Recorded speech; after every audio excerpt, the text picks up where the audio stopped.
శ్రీరామ రామ రామేతి రమే రామే మనోరమే సహస్రనామ తత్తుల్యం రామనామ వరాననే.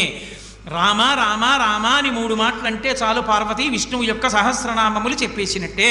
సంస్కృత భాషలో అక్షరాలని లోకి మార్చేటటువంటి సంప్రదాయం ఉంది. రా 2 మా 5. రామ అంటే 2 × 5 × 2 × 5 × 2 × 5. 2 5 10, 10 2 20, 25 100, 2 200, 100 2 200, 205 1000. సహస్రనామ తత్తుల్యం రామనామ వరాననే. అందుకని ఒక్క రామనామాన్ని 3 మాటలు పలికితే సహస్రనామ తత్తుల్యం విష్ణు సహస్రనామ స్తోత్రాన్ని చెప్పేసినట్లే. అంత గొప్ప నామము.